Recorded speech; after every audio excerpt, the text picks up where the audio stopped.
Hello, Okay. everyone. Welcome. Thank you so much for joining us. Before we start, just a quick reminder that we are having these sessions every 2 weeks on Wednesdays, always at 5 p.m. UK time. So feel free to join us whenever you want. We share all of our upcoming events on our Facebook, Instagram, and LinkedIn. So make sure you follow us on our social media. Today, we are joined by Naomi Rotshtein. She's an LSDM alumni who graduated from our bachelor's in design. Naomi is a UX and UI designer at Synced Vision, and today she'll share with us her final project named The Contributions of VR Technology to Higher Education in Design. At the end, we'll open the session for a Q&A, so if you want, you can write your questions or your comments in the chat and we'll read them at the end. Or also you can use the raise hand tool. Thank you for joining us and thank you, Naomi, for accepting our invitation, for being here today with us. The stage is yours. Thank you. Hello, everyone, and welcome to this masterclass on how VR technology could contribute to higher education in design. My name is Ksenia, said before, is Naomi Rotshtein, and I'm a former student of the London School of Design and Marketing. I studied at the Faculty of Design and graduated in December 2022. So today we will explore how VR technology can enhance the learning experience of design students and prepare them for future work. This topic is very interesting and quite complex. Final major project, so I chose this topic. I will structure the masterclass so that I will first talk about my findings during the work on this project, and at the end we will have time for questions and answers. So let's dive into it. Education is the future of humanity. Design education is especially important in this sense. Therefore, it requires constant attention and development. One of the major turning points in the development of education has been the transition to online platforms, which has made education more accessible to millions of people. With the advent of the pandemic in our lives, we have especially felt the value of online education. It does not require time and money to get to a certain geographical location. It has no borders. It does not transmit any infections. It is convenient and mobile. However, everything has its pros and cons. So the disadvantages of online learning are precisely those aspects that are very difficult to transfer from offline to online, such as personal communication, a sense of belonging to the student community, personal presence at the lecture, and due to this, full involvement in the material, ease and naturalness in the case when you need to ask questions to a teacher or student. But these difficulties can be overcome with the help of VR technologies, which provide an immersive experience.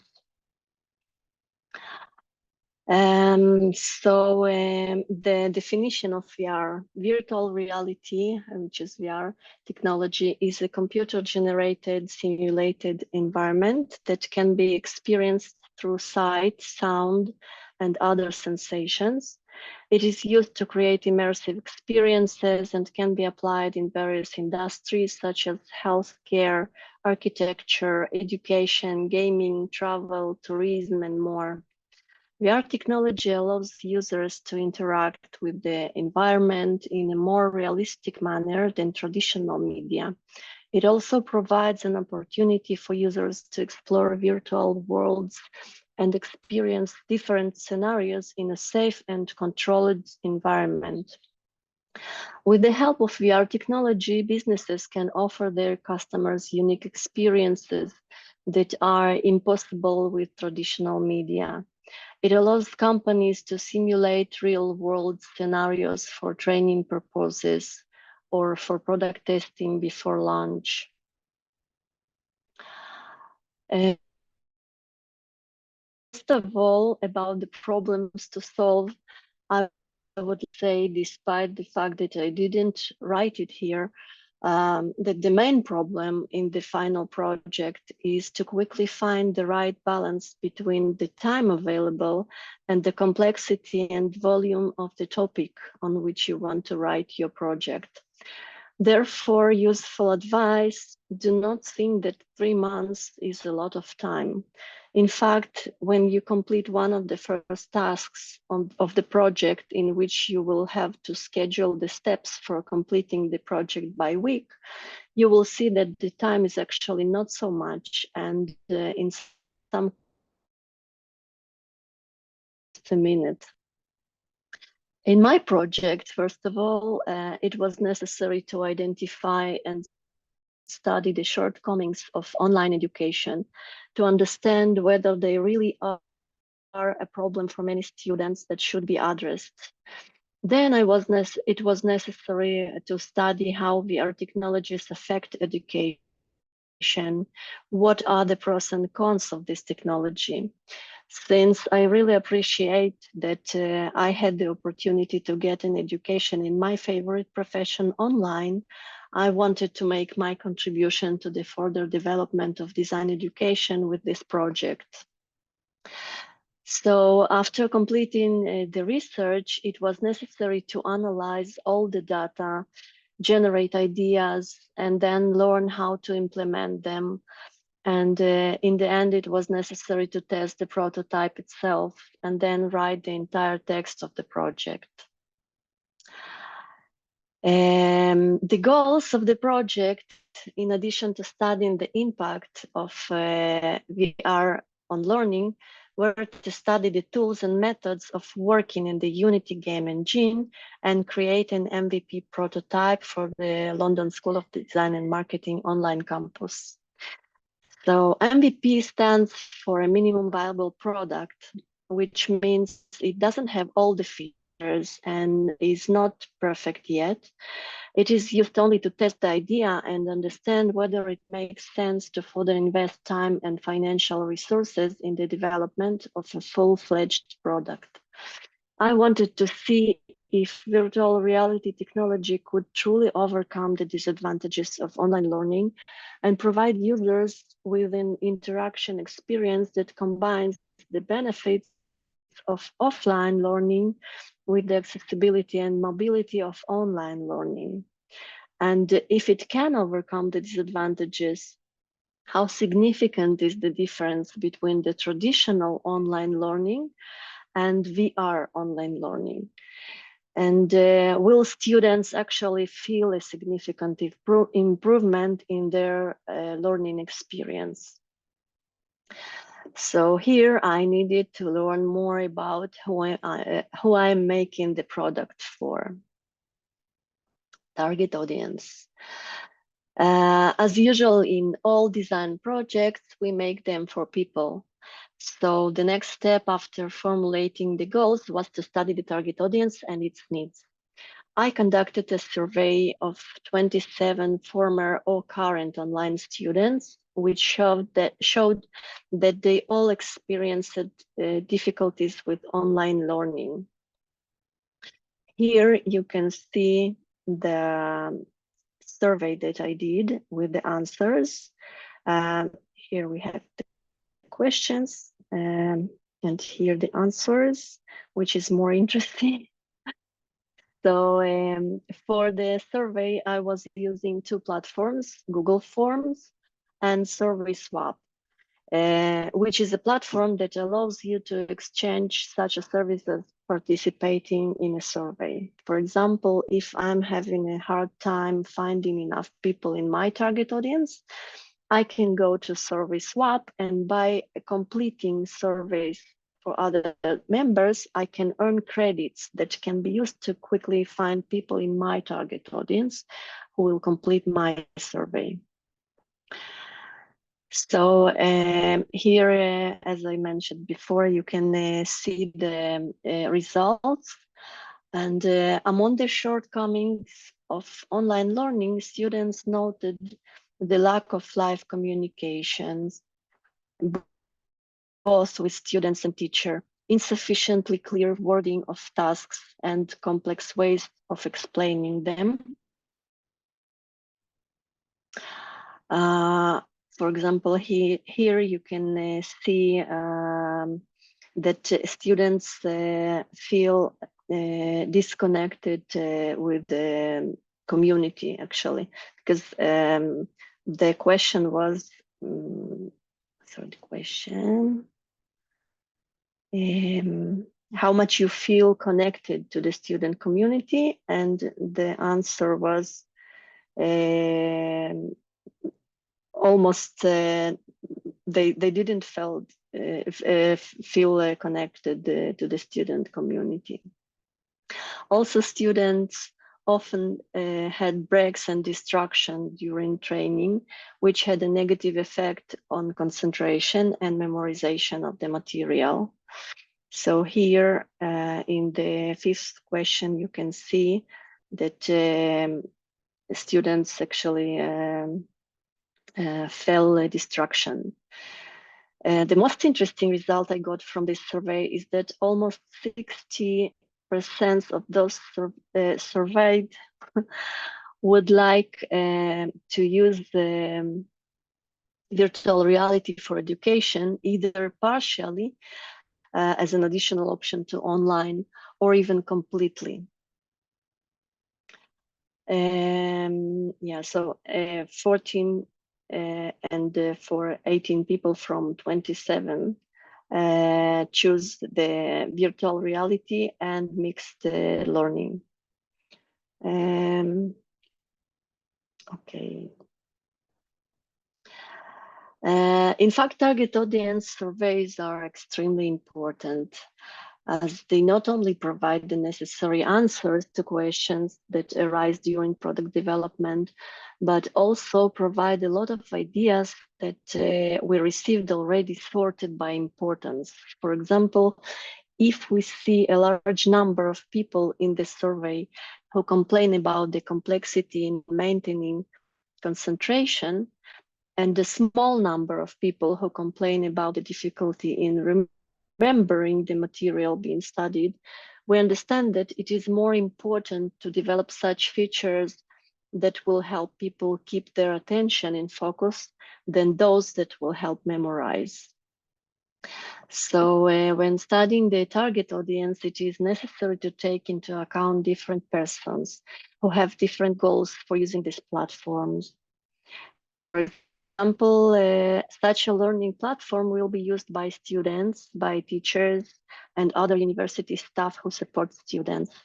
They all have different goals, and these goals should be considered as different use cases for the product being developed. In order to be consistent, it is very good to write a user flow for each character so that you don't miss important development milestones. But this is more suitable for real products. So in my case, I made a user flow only for students, since my goal was to find out if there is a need for such a product at all. And students are the main target audience. So how could we find the solution and eliminate all the disadvantages of online learning? The potential of VR technology for design education is in that this technology has the potential to revolutionize design education by providing an immersive and interactive learning experience. By using VR headsets, students can enter simulated environments that recreate real-world scenarios, allowing them to experience and experiment with different design concepts and solutions in a safe and controlled environment. Using the VR headset, students will be able to concentrate better They will be more engaged in the learning process and be more motivated because there are endless options to make a virtual environment the most appropriate way for every student. As you probably know, one of the biggest trends today is the customization or personalization of services and products. And with VR technology, we will be able to create any environment and any workflow, so each student can choose any preference according to one's wishes. If he wants to feel more concentrated, or if he wants to feel the learning process as a game or competition. And one of the most exciting aspects of VR technology is its ability to facilitate collaborative design projects.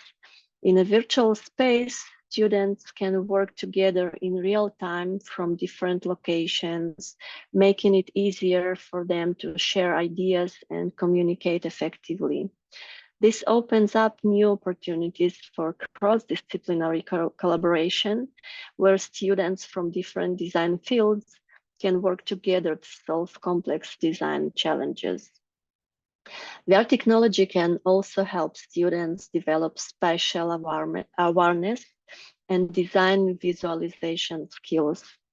By allowing them to experience and interact with virtual 3D models, students can better understand how objects and spaces are put together and how they can be manipulated to achieve specific design goals. This can lead to a more intuitive and creative approach to design, as students can experiment with different possibilities and quickly iterate their ideas. Also, by creating a virtual campus, we will be able to improve the experience of students in such a way that they can communicate more directly, both with each other and with teachers, and even with virtual assistants and companions, which they can also choose for themselves. This again will increase the motivation of students and will also make a significant contribution to the development of critical thinking and creativity. For universities, VR technology can provide a cost-effective and sustainable solutions for design education. By using virtual spaces and digital tools, schools can reduce the need for physical resources such as workshop space, materials, and equipment. This can make design education more accessible and inclusive, particularly for students from disadvantaged backgrounds who may not have access to expensive design software or equipment. Product development. In the development phase, I will speak about methods that are used for development and evaluation, and the process of the development itself. So for product development, I use the design thinking method, the object-oriented UX method, and for testing, I use the heuristic interface evaluation method during testing and interface evaluation on a Likert scale after the testing. So I will speak about the methods first. Design thinking is a problem-solving approach that emphasizes empathy, creativity, and collaboration to develop innovative solutions. It involves a user-centered approach where designers try to understand the needs, behaviors, and motivations of the people they are designing for, and use that understanding to develop solutions that are tailored to their specific needs. One of the benefits of design thinking is that it can help organizations develop products and services that are more user-friendly and relevant to their customers. By taking a user-centered approach, designers can create products that meet the needs of their users rather than simply trying to push out a product that they think will sell. This can lead to higher customer satisfaction, loyalty, and ultimately better business results. Another benefit of design thinking is that it encourages creativity and innovation. But by focusing on the needs of users and thinking outside the box, designers can come up with new and innovative solutions to the problem. This can help organizations stay ahead of the curve and differentiate themselves from their competitors. Collaboration and framework. Although this is not strictly related to the development of your final project, since it is individual work, it is important to know this for your further work after your studies, for example, in some company. By by involving different stakeholders such as users, designers, engineers, and business leaders in the design process, designers can create a shared understanding of the problem and generate more diverse and creative solutions. This can also help break down silos within organization and create a more collaborative and inclusive culture. Also, design thinking can help organizations become more agile and responsive to change. By taking an iterative approach to design, they prototype and test their solution and refine them based on user feedback. So the second method I used to this project is object-oriented UX. This is a designer methodology that approaches user experience design by focusing on the objects or the building blocks that make up the system being designed. These objects are the essential parts of the system that the user interact with, such as buttons, forms, and other user. By understanding and organizing these objects, object-oriented UX aims to create a more intuitive and seamless experience for users.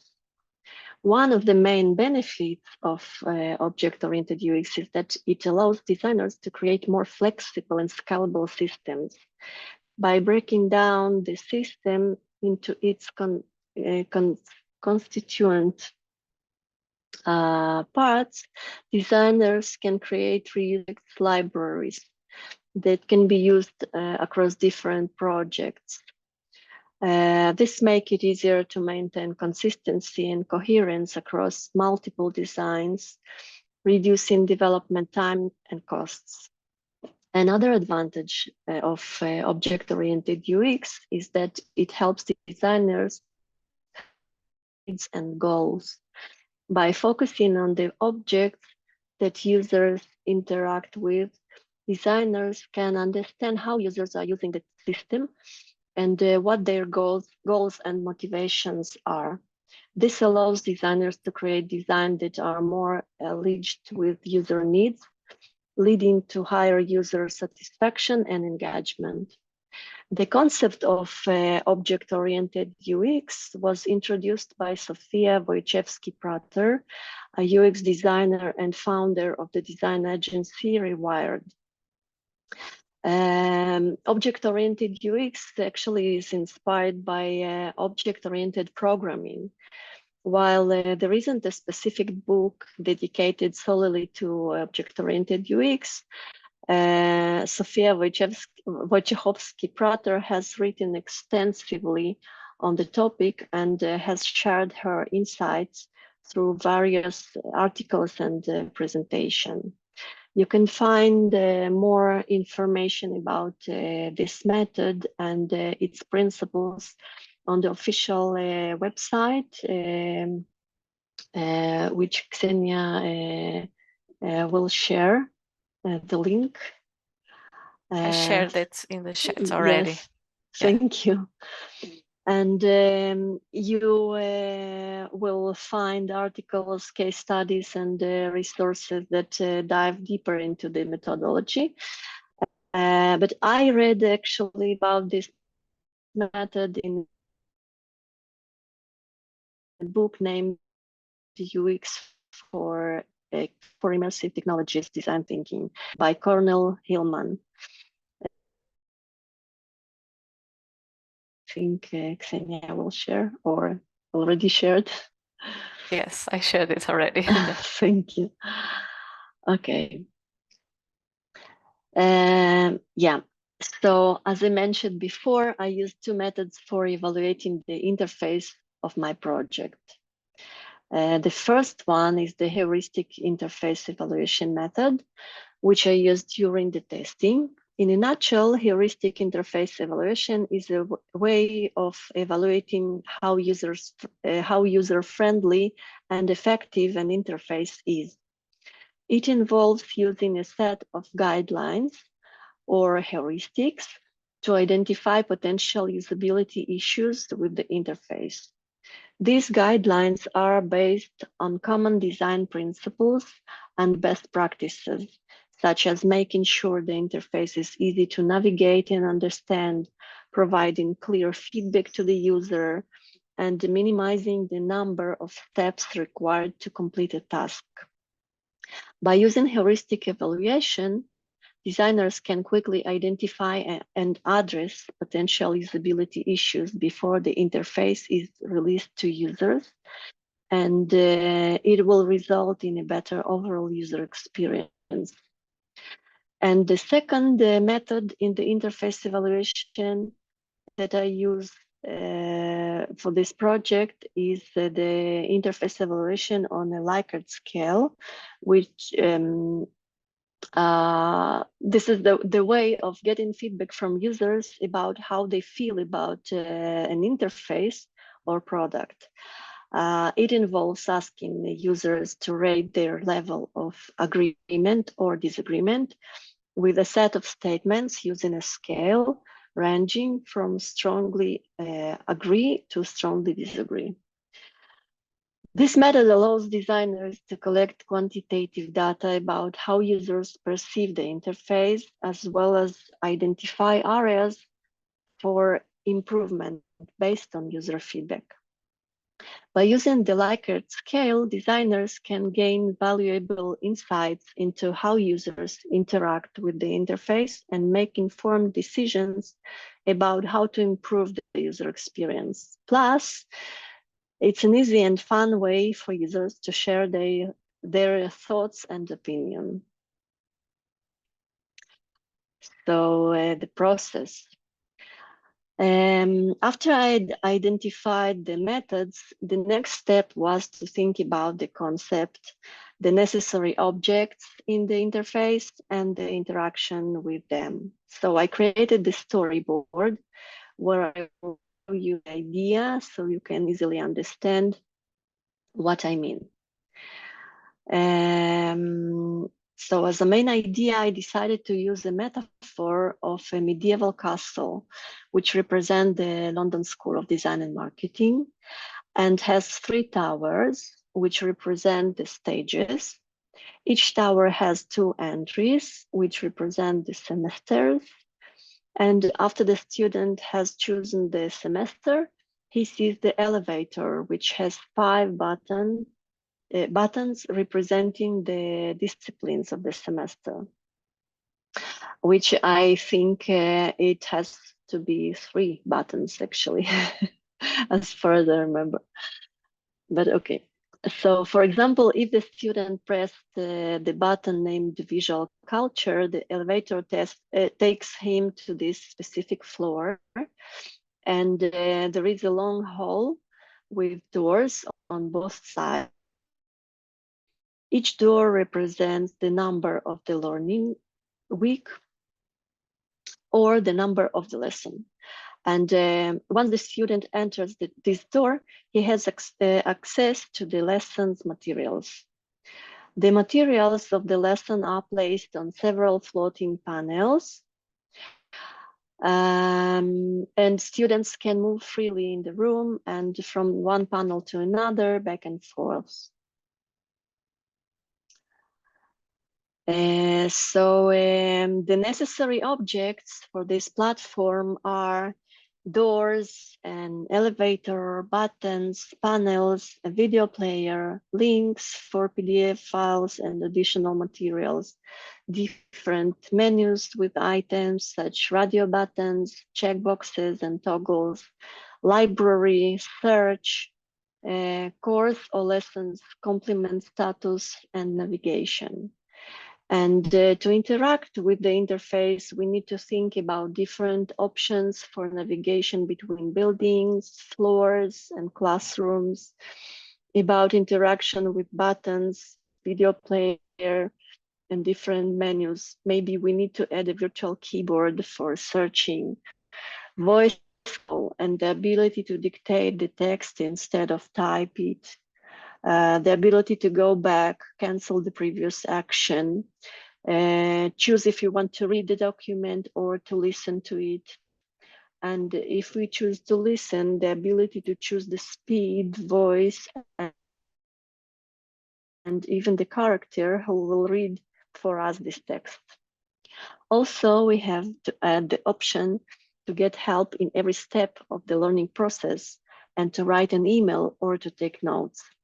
So the list of interaction features will include selection, pointing, moving ahead, turning back, play, pause, fast forward and rewinding for video, volume up and down slider, button like settings or preferences, next and previous buttons, and large reduce font slider, scroll down, share, upload file, or upload image buttons, start and stop reading text buttons, select tempo voice, screen reader, select environment, select background sounds, test yourself button, teleporting instead of moving, undo button, go to forum button, or invite a companion button. Initially, I thought to create 3 scenes for my prototype. The first one was supposed to be choosing the stage, the specific tower, the semester, the entrance, and the entry itself to the building. The second scene was supposed to be choosing the specific floor button in the elevator, entry to the hall, and choosing the specific door or lesson. And the third one, the third scene was supposed to be the basic interaction with the lesson materials in the lesson room. But later on, I realized that because I needed to learn from scratch the Unity platform, in which I created actually the prototype and the C# programming language basics in order to create the interactions, and I didn't have enough time for all this, I decided to create just one scene and not all 3 of them. And because the third scene has much more interaction and could give me the best understanding of the real value of the experience for the students, I decided to create only the third scene. But first, we need to know what are the best practices for VR interfaces. It's time to start learning how 3D interfaces are designed today and what are the best practices in this area. Here I found that despite the fact that we are talking about 3D interfaces, it is better to present information in the 2D forms since this is the most effective way to transfer information. And since users are very familiar with this method, which means that such an interface will be convenient and intuitive for them. But it is important to consider that those 2D panels will be in a 3D environment. And this means that the user will somehow be at some distance from these panels. And here the problem arises: how to make the text readable and clearly visible, regardless of the distance from it.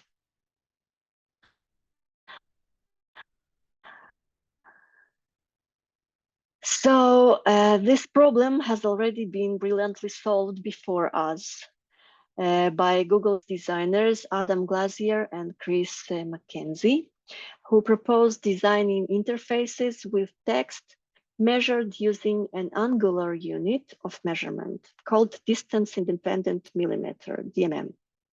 It is equal to 1 millimeter at a distance of 1 meter, or 2 millimeters at a distance of 2 meters, or half a millimeter at a distance of half a meter, and so on. Such a unit of measurement allows you to effectively scale the text, turning it into well-readable from any distance. That is, the text will appear to be the same size for the user at any distance. I think it's brilliant. Okay, another important factor to consider is the ergonomics of all the space available to the user and comfortable viewing angles. A few years ago, Alex Chu, lead designer at Samsung, suggested using the following zones for development of 3D interfaces. Comfortable horizontal head rotation, here you can see, it's 70-degree left and right, and everything between 70 and 105 degrees is a peripheral zone. For a comfortable vertical range of head movement, it is best to use 20 degrees above the eyes to 12 degrees below. This is the comfortable zone. And also it is very important the consistency between the foreground, middle ground, background of the 3D images. It is recommended to place the background image at a distance of about 20 meters from the user. The foreground better to place at a distance of less than 5 meters, but not closer than 50 centimeters. And the middle ground plan image at a distance of between 5 to 15 meters from the user. These options help keep the user interested and engaged as they create perceived depth and spatial layout.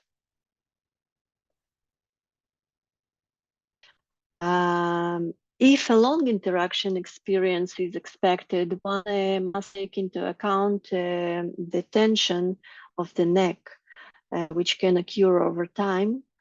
Also the user's posture and the space of actions of the controllers. So then I started to learn the Unity platform, which you can see here, and to create the interface itself, and the C# basics to create the interactions with the objects. I have to say that those are huge topics, and I had to take a few different courses on Udemy, Microsoft, and Unity Academy itself to be able to create the prototype in its most basic, very initial draft stage.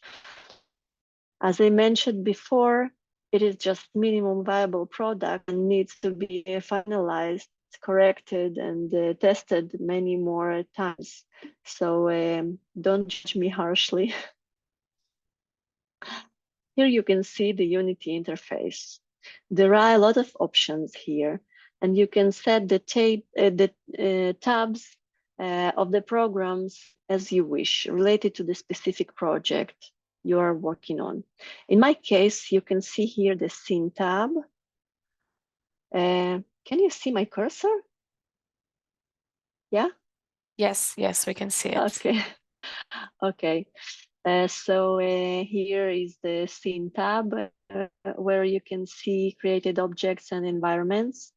The Hierarchy tab, where you can create and add different objects to see the scene, to the scene itself.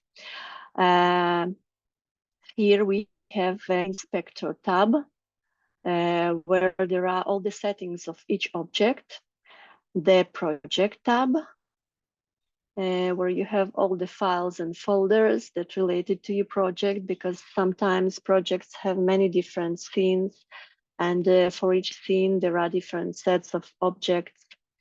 And here we have project settings and the console tab here in small. And the last one is the game tab, where we can see how users see our project in real time while they use it. So here you can see the first panel with the video player in development. Here is the second panel with PDF materials of the lesson. And here you can see all the errors which occurred when I tried to run the application. Here we have the third panel with additional resources of the lesson. The fourth panel with learning activities. And the fifth panel, which is the support. I also created a small video to show you how it works and looks when you use it with a VR headset. So we can see it right now, I hope. Yeah.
Okay. So possible options for such product. In fact, my idea was such a platform could provide many options for students. For example, not only choose your environment, sounds, reading or listening to documents, but also go to exhibitions and museums with other students, discuss the material being studied with your classmates, tutors, or even with different AI characters, or with those who once either existed, such as Salvador Dali, Albert Einstein, or Steve Jobs, and with those who exist only in the imagination, such as the character from some fairy tale, or just an artificially created avatar. Maybe even it would be very important for someone to talk and learn along with a character that is created with the help of AI in the image of a deceased relative or a friend. This would bring a very strong emotional involvement in the learning process, increased motivation, and as a result of this better memorization of the material. Also, students could work together on additional joint projects, which would develop the teamwork skills necessary for working in companies. In general, there is an almost unlimited numbers of features and capabilities that we could add to such a platform. However, we need to be aware of some limitations. While virtual reality technology offers many benefits for design education, there are also some potential challenges and limitations to consider. For example, cost. The cost of VR hardware and software can be a barrier for many institutions and students. High-end VR headsets can cost thousands of dollars, although my VR set cost about $300. And software development for VR applications can also be expensive. Additionally, maintenance and updates can also add to the costs. Technical difficulties. VR technology can be complex and challenging to set up and use.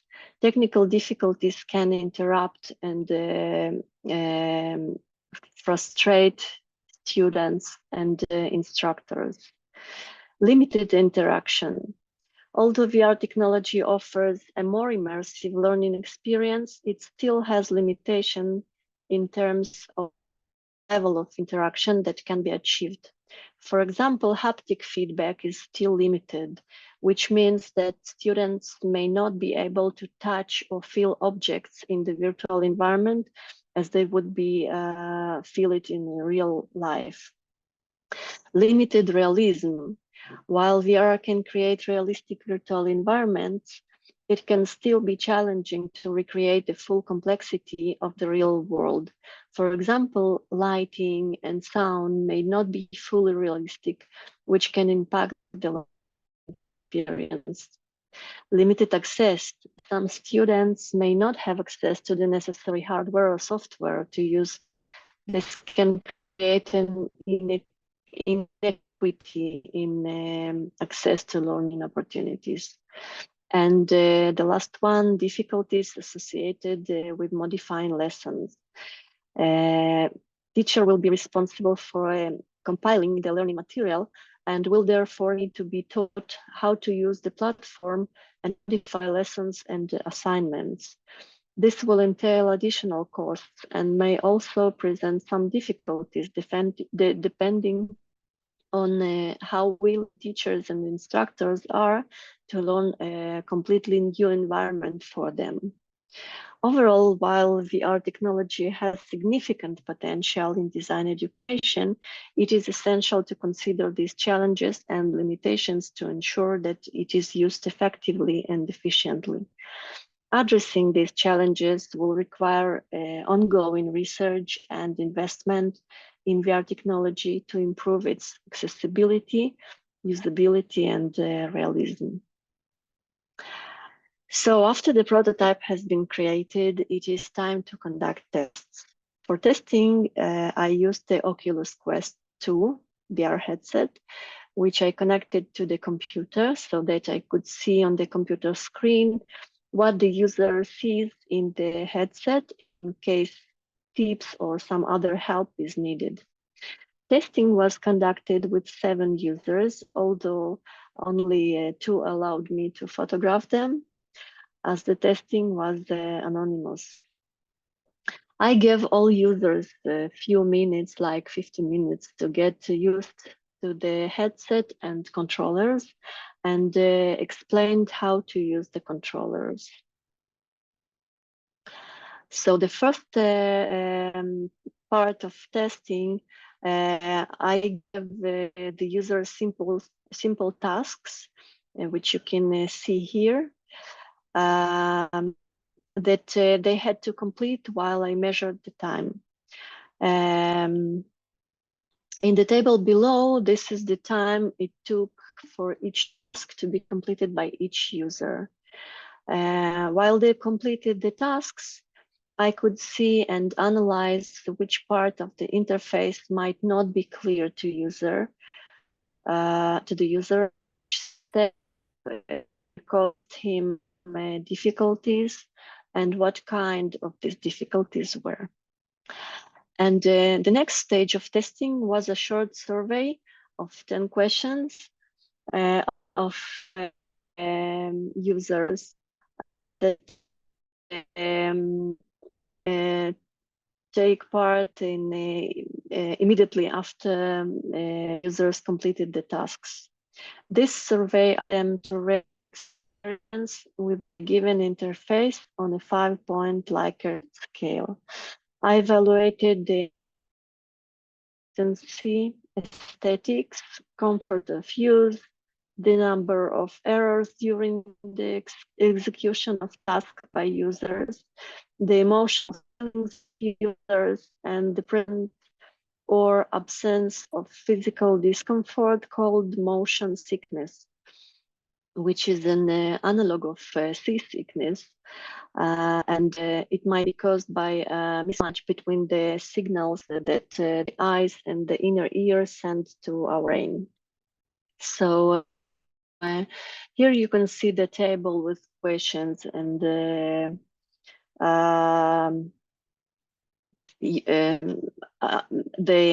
grade, the score that users give to each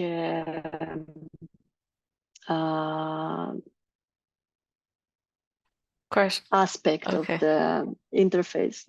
Yeah. So the game aspect and facilitating tasks due to the gaming vibe of the platform and the sense of community due to the ability to communicate with other users were most appreciated. Here you can see it, the 7th and the 8th.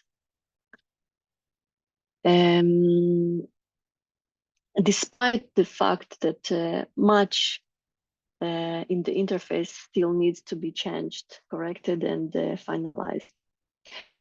And the lowest score was given to the intuitiveness of the interface, which was to be expected, since that was the very first iteration, and many features were only labeled symbolically.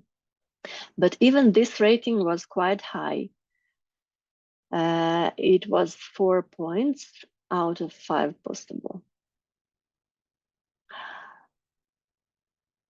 So now we have the conclusions.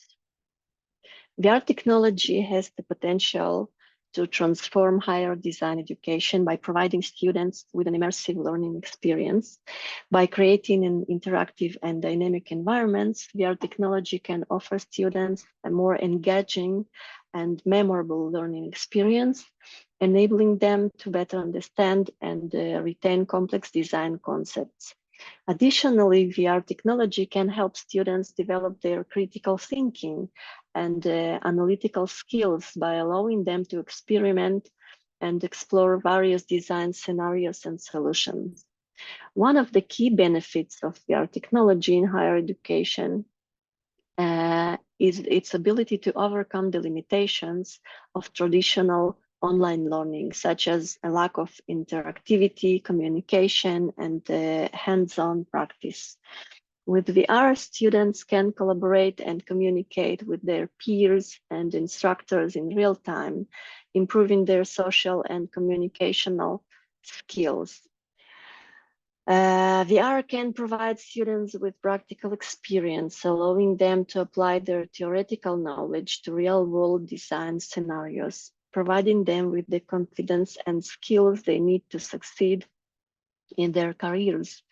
Overall, VR technology has the potential to revolutionize higher design education, enabling students to develop the skills and knowledge they need to become successful designers in a rapidly evolving industry. So I thank to all of you for your attention, and I think we have a couple more minutes for questions and answers. Yes, thank you, Naomi. Thank you for your presentation. It has been a pleasure for me, at least, to hear you. This is a really interesting and unique topic, and it has been very insightful to learn more about it and to at least see the prototype that you've developed. Does anyone have any questions? You can write them in the chat. If not, I was going to ask you, since you are the one that developed the prototype or those panels, that touches more on the programming side and not only design. Was that challenging for you? Did you already have some knowledge about it? I didn't have much knowledge about it, but I previously learned HTML and CSS, but it's not exactly programming languages. So it was challenging for me.